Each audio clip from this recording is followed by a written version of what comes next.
السلام علیکم ناظرین، میرا نام محسن نذیر اور آپ دیکھ رہے ہیں ہمارا یوٹیوب چینل۔ پچھلے چند گھنٹے میں جو عام ڈیولپمنٹس ہوئی ہیں اس حوالے سے تفصیل سے بات کرتے ہیں۔ پی ٹی آئی کے احتجاج کو تقریباً ایک ہفتہ ہو چکا ہے، لیکن کنٹروورسی جو ہے وہ بھی ختم ہونے کا نام نہیں لے رہی۔ کچھ اور کنٹروورسیز پی ٹی آئی کی جانب سے نکل کر سامنے آئی ہیں، اس میں کچھ ڈیولپمنٹس ہوئی ہیں، اس حوالے سے تفصیل سے بات کرتے ہیں۔ اور اس کے ساتھ ساتھ علی محمد خان کی ایک آڈیو لیک سامنے آئی ہے، اس میں انہوں نے کیا کچھ کہا اس حوالے سے بھی تفصیل سے بات کرتے ہیں۔ لیکن سب سے پہلے جناب آغاز کرتے ہیں وزیر داخلہ کی جانب سے ایک پریس ریلیز جاری کی گئی، اور اس میں انٹرسٹنگ چیز یہ ہے کہ یہی پریس ریلیز جو ہے وہ آئی ایس پی آر کی جانب سے بھی ریلیز کی گئی ہے۔ اب یہ آئی ایس پی آر کی جانب سے ریلیز کرنے کی ایک دو وجہ یہ ہو سکتی ہیں، کیونکہ پچھلے چند دنوں سے پی ٹی آئی کے فالورز کی جانب سے جو ہے وہ پاک فوج کے خلاف ایک کمپین چلائی جا رہی ہے۔ میں آفیشلز کا نام نہیں لوں گا، فالورز کا ہی نام لوں گا، کیونکہ آفیشلز کی جانب سے ابھی تک کوئی ایسی اسٹیٹمنٹ جو ہے وہ سامنے نہیں آئی۔ تو فالورز کی جانب سے جو ہے وہ ایک کمپین چلائی جا رہی ہے، اسی وجہ سے جو ہے وہ اس کو ریلیز کیا گیا ہے۔ اب اس میں کیا کچھ کہا گیا ہے وہ پہلے میں آپ کو بتا دیتا ہوں، پھر اس کے اوپر تھوڑی سی بات کرتے ہیں۔ پی ٹی آئی کے احتجاج میں پاک فوج کا پرتشدد ہجوم سے براہ راست کوئی ٹکراؤ نہیں ہوا اور نہ ہی وہ اس کام کے لیے تعینات تھی۔ وزیر داخلہ کی جانب سے اعلامیے میں جاری کہا گیا کہ پی ٹی آئی کے پرتشدد احتجاج میں تربیت یافتہ شرپسند اور غیر قانونی افغان شہری بھی شامل تھے۔ یہ سخت گیر 1500 شرپسند براہ راست مفرور اشتہاری مراد سعید کے ماتحت سرگرم تھے۔ اب مراد سعید صاحب کا بھی یہاں پر کہا جا رہا ہے، اور بڑے دنوں بعد مراد سعید صاحب کو جو ہے وہ خبروں میں لایا گیا ہے، کیونکہ اس وقت وہ ظاہری بات ہے اشتہاری ان کو قرار دیا ہوا ہے اور وہ چھپے ہوئے ہیں۔ اچھا، ان کے حوالے سے بھی کچھ ڈیولپمنٹس ہوئی ہیں۔ عطاء اللہ طارر صاحب نے آج پریس کانفرنس کی، انہوں نے بھی کچھ باتیں کی، اس پہ بھی بات کرتے ہیں، لیکن پہلے میں آپ کو یہ خبر دے دیتا ہوں۔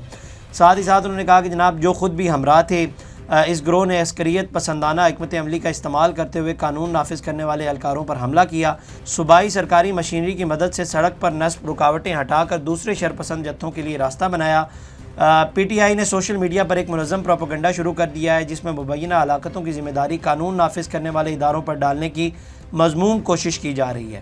وفاقی دارالحکومت کے بڑے اسپتالوں کی انتظامیہ ہلاکتوں کی تردید کر چکی ہے۔ من گھڑت سوشل میڈیا مہم کے دوران پرانے اور آرٹیفیشل انٹیلیجنس سے تیار کردہ جھوٹے کلپس کا استعمال بھی کیا جا رہا ہے۔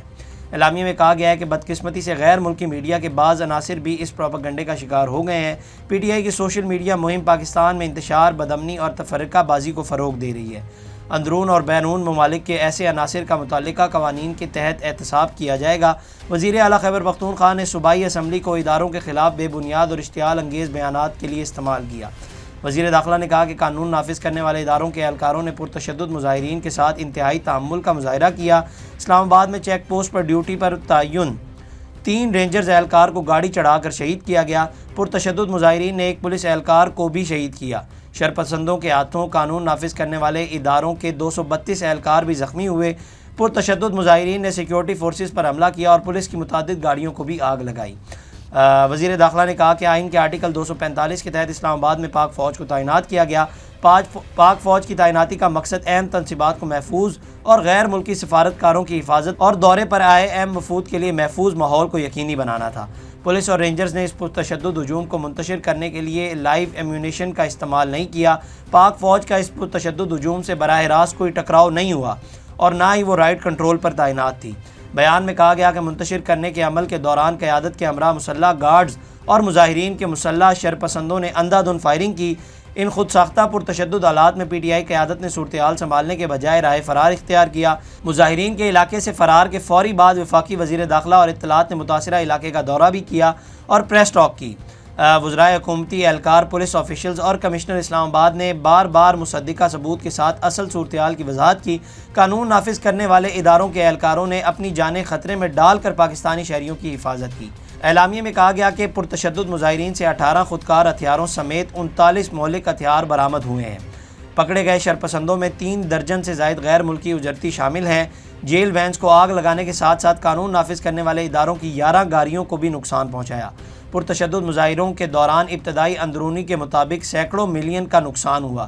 اعلامیے میں کہا گیا کہ 21 نومبر کو اسلام آباد میں ہائی کورٹ نے وفاقی حکومت کو امن و امان ہر قیمت پر قائم رکھنے کی ہدایت کی تھی۔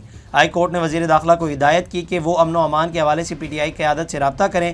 بیلاروس کے صدر اور اعلیٰ سطح چینی وفد کے دورے کے پیش نظر پی ٹی آئی کو متعدد بار احتجاج مؤخر کرنے کا کہا گیا۔ پی ٹی آئی کے احتجاج جاری رکھنے کی ضد پر انہیں سنجیدگی کا مقام تجویز دی گئی۔ غیر معمولی مراد باشمول بانی سے ملاقاتوں کے باوجود پی ٹی آئی نے عدالتی احکامات کی خلاف ورزی کی۔ وزارت داخلہ نے کہا کہ مظاہرین نے سنجگانی کے بجائے اسلام آباد کے ریڈ زون میں داخل ہو کر قانون کے خلاف ورزی کی۔ پرتشدد مظاہرین نے پشاور تا ریڈ زون تک مارچ کے دوران ڈیوٹی پر مامور اہلکاروں کو نشانہ بنایا۔ مظاہروں نے اسلحہ بشمول سٹیل سلنگ شاٹس، سٹین گرنیڈ، آنسو گیس، شیل اور کیل جڑی لاٹھیوں وغیرہ کا استعمال کیا۔ پرتشدد احتجاج میں خیبر پختونخوا حکومت کے وسائل کا بھرپور استعمال کیا گیا۔ وزیر داخلہ نے کہا کہ ان پرتشدد مظاہروں کی وجہ سے معیشت کو بالواسطہ نقصانات کا تخمینہ 192 ارب روپے یومیہ ہے۔ پاکستان بشمول خیبر پختونخوا کے قابل فخر عوام اس قسم کی پرتشدد سیاست کو مسترد کرتے ہیں۔ عوام بے بنیاد الزامات اور بدنیتی پر مبینہ پروپیگنڈے کو بھی مسترد کرتی ہے۔ پوری پاکستانی قوم ملک میں امن و استحکام کی خواہش کے ساتھ یکجا کھڑی ہے۔ تو یہ جو ہے وہ ایک پورا وزیر داخلہ کی جانب سے ایک بہت لمبی جو ہے وہ پریس ریلیز جاری کی گئی، اور میں آپ کو پہلے بتا چکا ہوں کہ یہ ISPR کی جانب سے بھی جو ہے وہ پریس ریلیز جاری کی گئی ہے۔ اب یہ ظاہری بات ہے سارے الفاظ جو ہیں وہ وہیں سے ہی آئے ہوں گے۔ اس کے بعد PTI نے بھی پھر اس کا جواب دیا۔ PTI کے شیخ وقاص حکم نے کہا کہ وزیر داخلہ عوامی انتخاب سے نہیں، آمریت سے نکل کر قوم پر مسلط ہیں۔ حکومت بے گناہ شہریوں کے ناک خون میں لتھڑی ہوئی ہے۔ وزارت داخلہ کے بیان پر ترجمان تحریک انصاف نے رد عمل میں کہا کہ آئین پر امن شہریوں کے خون سے ہولی کھیلنے کی اجازت نہیں دیتا۔ آرٹیکل 245 کے پیچھے چھپ کر مینڈیٹ چور گھنونا پن نہیں چھپا سکتے ہیں۔ شیخ وقاص حکم نے مزید کہا کہ دستور جمہور منتخب نمائندگان کو اختیار و اقتدار کا مالک قرار دیتا ہے۔ غاصب حکومت صرف اپنی سہولت کے مطابق آئین کو استعمال کر رہی ہے۔ تو یہ جو ہے وہ سارا کچھ کہا ہے، اور انہوں نے کہا ہے کہ جناب جس طرح سے اور جو سب کچھ بھی کیا ہے اور یہ سب کچھ جو ہے وہ حکومت نے کیا ہے، اب یہ PTI نے موقف اپنایا ہے اس کے اندر۔ اچھا، انٹرسٹنگ چیز جو ہے وہ مراد سعید کے حوالے سے میں آپ کو بتا رہا تھا۔ ان کے حوالے سے یہ کہا گیا کہ جناب ان کو جو ہے وہ خیبر پختونخوا کے اندر وہ روپوش ہوئے میں، اور اس کے حوالے سے جو ہے عطا اللہ تعالی صاحب نے جو ہے وہ پوری پریس کانفرنس بھی کی ہے۔ وزیر اطلاعات و نشریات عطا اللہ تعالی نے دعویٰ کیا کہ PTI کے اسلام آباد احتجاج میں مراد سعید باقاعدہ طور پر تربیت یافتہ جتھوں کے ساتھ شریک ہوا۔ اسلام آباد میں سیکرٹری داخلہ IG اسلام آباد کے ہمراہ مشترکہ پریس کانفرنس میں عطا اللہ تعالی نے کہا کہ مراد سعید کے ساتھ تربیت یافتہ جتھے تھے جنہوں نے پولیس اور رینجرز کو جدید ہتھیاروں سے نشانہ بنایا۔ عطا اللہ تعالی نے دعویٰ کیا کہ مراد سعید وزیر اعلیٰ، اچھا نہیں لگتا کہ مراد سعید کی گرفتاری کے لیے وزیر اعلیٰ اس میں چھاپا ماریں۔ تو یہ جو ہے وہ انہوں نے بات کی۔ اب یہاں پر دو چار سوال بھی اٹھتے ہیں کہ اگر وہ وہاں پر روپوش ہیں اور وہ ان جتھوں کے ساتھ آپ کے بقول ان جتھوں کے ساتھ جو ہے وہ اسلام آباد آئے ہیں، تو ان کو پھر گرفتار کیوں نہیں کیا گیا؟ کیونکہ وہ اس وقت اشتہاری ڈکلیئر کیا ہوا ہے ان کو تو گرفتار کرنا چاہیے تھا، اور ساتھ ہی ساتھ علی امین گنڈا پور اور بشرا بی بی کو بھی گرفتاری کا کہا تھا، ان کی بھی گرفتاری کا کہا گیا تھا، تو ان کو کیوں نہیں گرفتار کیا گیا؟ اچھا، انٹرسٹنگ چیز جو حسن ایوب صاحب نے ظاہری بات ہے خبر دی تھی کہ ان کو جو ہے وہ گرفتار کر لیا گیا ہے، تو بعد میں ایئر وائی نے اس خبر کو جو ہے وہ ڈیلیٹ کر دیا۔ اب اس خبر کو ڈیلیٹ کیا گیا یا اس خبر کو ڈیلیٹ کروایا گیا یہ بھی سامنے نہیں آیا۔ لیکن یہاں سے آپ لوگ جو ہے وہ اپنی نااہلی بھی دیکھ لیں، حکومت اپنی نااہلی دیکھ لے کہ 3 بندے آپ کے پاس آئیں، آپ تک آئیں اور آپ سے جو ہے وہ گرفتار نہیں ہوئے، اور باقی کارکنان آپ سے گرفتار ہو گئے۔ یہ بھی ایک سوال اٹھتا ہے آپ لوگوں پر۔ انہوں نے کہا کہ PTI سوشل میڈیا پر جھوٹی خبریں پھیلا رہی ہے، یہ اپنی ناکامیاں چھپانے کے لیے جھوٹی کہانیاں بنا کر پیش کر رہے ہیں، جبکہ اسلام آباد کے احتجاج میں مسلح شرپسند موجود تھے۔ انہوں نے کہا کہ خفیہ ایجنسی کی رپورٹ تھی کہ فائنل کال میں قتل و غارت کی جائے گی۔ اسلام آباد کا امن سوچی سمجھی سازش کے تحت سبوتاژ کیا گیا، جب کوئی اہم موقع آتا ہے اور احتجاج کی کال دے دی جاتی ہے۔ وزیر اطلاعات نے کہا کہ اسلام آباد ہائی کورٹ کی اجازت نہیں تھی، یہ غیر قانونی احتجاج تھا۔ غیر قانونی احتجاج پر KP حکومت کے کروڑوں روپے خرچ ہوئے۔ PTI کے احتجاج میں 37 افغان شہری تھے۔ دنیا میں کہیں بھی مظاہرین اسلحے سے لیس نہیں آتے۔ جنہوں نے فورسز پر بلا اشتعال فائرنگ کی، 3 رینجرز کے اہلکار جو شہید ہوئے وہ پاکستانی نہیں تھے۔ تو یہ جو ہے وہ عطا اللہ تعالی صاحب نے جو ہے وہ پریس کانفرنس کیا۔ میں آپ کو پہلے بتا چکا ہوں کہ ان کے بقول مراد سعید صاحب وہاں پر شامل تھے ان سب کے ساتھ، اور وہ سب کچھ کر رہے تھے، تو ان کو پھر گرفتار کیوں نہیں کیا گیا، اور علی امین گنڈا پور اور بشرا بی بی کو کیوں نہیں گرفتار کیا گیا؟ یہاں سے آپ کی نااہلی جو ہے وہ نکل کر سامنے آ رہی ہے۔ آپ کی نااہلی کے اوپر سوال اٹھ رہا ہے کہ آپ لوگ اتنے نااہل ہیں کہ آپ لوگوں سے یہ بندے گرفتار نہیں ہوئے۔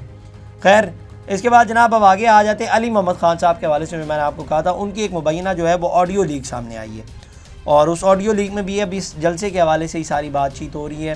خیر، ابھی میں آپ کو بتاتا ہوں، اور اس سے پتہ چلتا ہے کہ PTI کے اندر کتنی ڈویژنز بنی ہوئی ہیں اور اس وقت PTI کے اندر کیا کچھ چل رہا ہے۔ علی محمد خان نے کہا کہ میں آپ کو لبے لباب دے دیتا ہوں۔ علی محمد خان نے کہا کہ بانی چیئرمین نے تو کہا تھا کہ ہماری پارٹی میں موروثیت کی کوئی جگہ نہیں، تو علیمہ خان نے احتجاج کی کال کیوں دی؟ پہلی ڈویژن میں نے آپ کو اب یہ پہلی لائن میں ہی بتا دی ہے۔ انہوں نے کہا کہ میں نے بانی چیئرمین سے بھی شکایت کی کہ اعلانات پارٹی کی طرف سے ہونے چاہیے۔ خان صاحب نے کہا کہ آئندہ کال پارٹی لیڈرشپ ہی دے گی۔ پی ٹی آئی رہنما نے مزید کہا کہ بانی چیئرمین نے صرف اسلام آباد آنے کا کہا تھا، انہوں نے ہمیں ڈی چوک آنے کا نہیں کہا تھا۔ علی محمد خان نے کہا کہ بانی چیئرمین نے کہا کہ اسلام آباد میں کارکنان کی آمد کے بعد جگہ بتائی جائے گی، جب بانی چیئرمین نے سنجگانی کا کہا تھا تو پھر کس کے کہنے پر ڈی چوک گئے؟ یہ بھی ایک اور ڈویژن سامنے آئی۔ ان کا کہنا تھا کہ بانی چیئرمین نے بیرسٹر غور فیصل چودھری اور دیگر کے سامنے کہا تھا ہمارا مقصد احتجاج کے ذریعے مذاکرات کرنا تھا۔ سابق وفاقی وزیر نے کہا کہ بانی پی ٹی آئی نے ہمیں سنجگانی میں بیٹھنے کا کہا تھا، سندھ اور پنجاب میں الگ الگ احتجاج کرنے کی بھی بانی چیئرمین نے مخالفت کی تھی۔ اب ظاہری بات ہے یہ جو ہے وہ لبے لباب میں نے آڈیو لیک کا آپ کو بتایا، انہوں نے تو بڑی لمبی چوڑی آڈیو لیک ان کے سامنے آئی۔ خیر وہ یہی اس میں سب کچھ کھل کر سامنے آ رہا ہے کہ پی ٹی آئی کے اندر جو ہے اس وقت ڈویژنز چل رہی ہیں اور اختلافات جو ہیں وہ چل رہے ہیں۔ اب علی محمد خان صاحب کہہ رہے ہیں کہ موروثیت کے تو خان صاحب خلاف تھے، تو پھر علیمہ خان نے احتجاج کی کال کیوں دی؟ اور اس کے بعد اب ظاہری بات ہے یہ سنجگانی والی جو بات ہو رہی ہے، بشرا بی بی نے کہا تھا کہ ڈی چوک پہ جانا ہے اور یہ ان کے اوپر اب براہ راست تنقید ہو رہی ہے۔ خیر انہوں نے معاملات ریزالو کرنے کے حوالے سے بھی بات چیت کی ہے، تو یہ جو ہے وہ تمام تر گفتگو ہوئی ہے۔ اس کے بعد جناب شاکر امان صاحب، جن کو 3 دن پہلے جو ہے وہ غائب ہو گئے تھے اور ان کا پتہ نہیں چل رہا تھا کہ وہ کہاں پر ہے، مطیع اللہ جان صاحب کو بھی اسی دن ہی جو ہے وہ گرفتار کیا گیا تھا۔ ان کے حوالے سے تو بعد میں ان کے اوپر ایف آئی آر درج ہو گئی اور ظاہری بات ہے وہ تو نکل کے سامنے آ گئے اور ان کو اب ضمانت بھی مل گئی، لیکن شاکر امان صاحب جو ہیں وہ 3 دن بعد اپنے گھر آ گئے اور انہوں نے بتایا کہ کچھ لوگ جو ہے وہ سول میں تھے اور وردیوں میں تھے، انہوں نے لے کے گئے اور ان کے لیپ ٹاپس اور ان کا موبائل انہوں نے اپنے پاس رکھ لیا، اور 3 دن تک اب ان کو اپنے پاس رکھنے کی وجہ یہی ہے کہ ان کا سافٹ ویئر اپڈیٹ کرنے کی کوشش کی جا رہی تھی۔ اب دیکھتے ہیں ان کا سافٹ ویئر اپڈیٹ ہوا ہے یا نہیں ہوا، یہ تو اب پتہ چلے گا آگے وقت کے ساتھ ساتھ۔ اس کے بعد سہیل وڑائچ صاحب کا ایک کالم ہے، اب کالمز کی جانب تھوڑا سا آ جاتے ہیں۔ کالم ہے، کالم کی میں ایک پیراگراف ہے وہ آپ کو پڑھ کے سنا دیتا ہوں۔ ایک اور دلچسپ واقعہ بھی سنانے کے قابل ہے۔ بشرا بی بی کو اسلام آباد سے نکلتے ہوئے ایک پولیس پارٹی نے شناخت کر لیا۔ فیصلہ سازوں سے پوچھا گیا کہ گرفتار کر لیا جائے، ایک سیانے نے مشورہ دیا کہ بالکل نہیں، اسے بھاگنے دیا جائے، وہ گرفتار ہوئی تو ہیروئن بن جائے گی۔ گرفتاری تو ہم کبھی بھی ڈال سکتے ہیں، یوں بشرا بی بی کی جرت و بہادری کے راستے میں یہ مشورہ آڑے آئے گا اور بی بی کو جانے دیا گیا۔ یوں یہ روزمیہ کہانی ہیرو کے بجائے ویلن پیدا کرنے کی تمام ہو گئی۔ تو یہ جو ہے وہ انہوں نے کالم کے اندر بات کیا، انہوں نے کہا کہ جناب اس دن جو ہے وہ بشرا بی بی کو گرفتار کیا جا سکتا تھا لیکن کیا نہیں گیا۔ اس کی وجہ انہوں نے بتائی، اور میں پہلے آپ کو بتا چکا ہوں کہ حسن ایوب صاحب ایئر وائی کے جو جرنلسٹ ہیں انہوں نے یہ خبر دی تھی کہ ان کو جو ہے وہ گرفتار کر لیا گیا ہے، لیکن بعد میں وہ خبر ڈیلیٹ کر دی گئی۔ اب وہ خبر ڈیلیٹ کروائی گئی ہے یا ڈیلیٹ انہوں نے کی ہے، لیکن ظاہری بات ہے اب یہ تو ڈیپینڈ کرتا ہے۔ اور حسن ایوب صاحب نے کہا تھا کہ ان کو گرفتار کر لیا، لیکن یہ کہتے ہیں کہ جناب ان کو گرفتار کیا جا سکتا تھا لیکن کیا نہیں۔ اس کی وجہ بتائی کہ وہ ہیروئن بن جاتی اور اب وہ ویلن بن گئی ہیں۔ تو اس کے بعد جناب اب آگے آ جاتے ہیں انٹرنیٹ والا مسئلہ، اور وی پی این کا کہا جا رہا تھا کہ 30 نومبر سے جو ہے وہ تمام تر جو وی پی اینز ہیں جو وہ بند کر دیے جائیں گے، لیکن ابھی تک وی پی اینز بند نہیں ہوئے۔ کچھ جو ہیں ان میں پرابلمز آ رہی ہیں، اور نیٹ جو ہے وہ ویسے ہی حکومت نے پتہ نہیں نیٹ سے انہوں نے کیا نچوڑنا ہے کیا نکالنا ہے، انٹرنیٹ کا بڑا مسئلہ آ رہا ہے، اور یہ صرف وی پی این کے ساتھ آ رہا ہے۔ مطلب پہلے تو ہوتا تھا کہ وی پی این کے ساتھ انٹرنیٹ ٹھیک چلتا تھا، لیکن وی پی این کے ساتھ بھی انٹرنیٹ سلو چل رہا ہے۔ واٹس ایپ ڈاؤن جا رہا ہے، واٹس ایپ پہ میسیجز ڈاؤن لوڈ کرنے میں آپ کو پرابلم آ رہی ہے، وائس نوٹ ڈاؤن لوڈ کرنے میں آپ کو پرابلم آ رہی ہے۔ تو پتہ نہیں حکومت نے اس انٹرنیٹ سے کیا نکالنا ہے، حالانکہ جو فری لانسرز ہیں ان کو بڑا نقصان ہو رہا ہے اس وجہ سے، کیونکہ ان کا جو سارا دار و مدار ہے وہ انٹرنیٹ کے اوپر ہی ہے۔ اس کے بعد ایاز امیر صاحب کا ایک کالم ہے، ان کی بھی ایک بڑی انٹرسٹنگ پیراگراف ہے، وہ بھی میں آپ کے ساتھ شیئر کر دیتا ہوں۔ انہوں نے کہا لیکن اس وقت علی امین گنڈا پور کسی جرنیلی کے قابل نہیں رہے تھے، اور ان کے بارے میں کوئی حتمی فیصلہ دیا جائے تو یہی ہوگا کہ بھڑکے ریکارڈ کی اور بہت زیادہ اور ہوش مندی کی حکمت عملی خاصی کم ہے۔ ویسے بھی کاروان جدوجہد کو سوچنا چاہیے کہ کسی صوبے کے چیف منسٹر کو یہ بات جچتی ہے کہ حکمرانی کے فرائض پر توجہ دینے کے بجائے ہر 2 یا 3 ہفتے بعد دارالحکومت پر چڑھائی کی باتیں کر رہا ہو۔ چلو چونکہ حکم کہیں اور سے آ رہا تھا اور اس کی بجا آوری لازم تھی، کے پی حدود سے کارواں نکل تو آیا، لیکن پھر دیکھنا چاہیے تھا کہ کارواں کو کس حد تک لے جانا ہے۔ سنجگانی جاتے تو بہت کچھ بچ جاتا، شاید عزت سعادات بھی رہ جاتی، لیکن ڈی چوک کے خطبے نے مار دیا، لیکن ڈی چوک کے آتے نے جو ہے انہیں مار دیا۔ یہ جو ہے وہ ایاز امیر صاحب نے کالم دیا، انہوں نے کہا کہ جناب ایک تو انہوں نے یہ اس کے اندر کہا ہے کہ ان کو آرڈرز کہیں اور سے آتے ہیں، اور ایک اور انہوں نے بڑی اچھی بات کی کہ کے پی کی حکمرانی ان کے پاس ہے اور وہاں کے فرائض وہ چھوڑ کر وہ ہر 2 یا 3 ہفتے بعد جو ہے وہ ادھر آ جاتے ہیں۔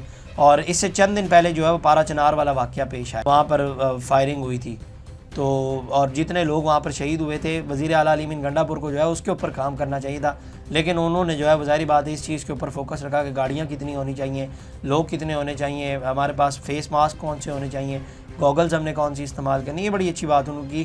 اور ساتھ ہی ساتھ انہوں نے ایک اور چیز بھی کہی کہ اگر سنجگانی کے مقام پر چلے جاتے تو شاید عزت بچ جاتی، لیکن ڈی چوک پر جا کر جو بچی کچھ عزت تھی وہ بھی آپ لوگ گوا کر آ گئے۔ اور اس کے حوالے سے میں آپ کو بتاؤں نون لیگ کے اندر کے بھی آفیشلز کے، میں اگر آپ کو اندر کی خبر بتاؤں تو نون لیگ والے شکر ادا کر رہے ہیں یہ لوگ سنجگانی کے مقام پر نہیں گئے، اور وہ یہ شکر ادا کر رہے ہیں کہ یہ لوگ اندر ہی آئے اور معاملہ جو ہے وہ جلدی ختم ہو گیا، کیونکہ یہ اگر سنجگانی کے مقام پر چلے جاتے تو وہاں پر یہ لوگ بیٹھ جاتے اور ان کا جب دل کرتا ہے یہ اٹھ کر موٹر وے بند کر دے یا داخلی خارجی راستے جو ہیں وہ بند کر دیتے، تو حکومت کو کہیں نہ کہیں خدشہ رہتا کہ کسی بھی وقت جو ہے وہ چڑھائی ہو سکتی ہے۔ تو یہ لوگ جو ہے وہ سنجگانی کے مقام پر نہیں گئے، اس حوالے سے نون لیگ والے شکر ادا کر رہے ہیں۔ یہ میں آپ کو حکومتی سائڈ کا موقف بتا رہا ہوں، یہ اب انہوں نے آفیشیلی نہیں کہا، لیکن اندر سے جو باتیں نکل کے سامنے آ رہی ہیں وہ یہی ہیں کہ وہ شکر ادا کرنے کے یہ سنجگانی کے مقام پر نہیں گئے۔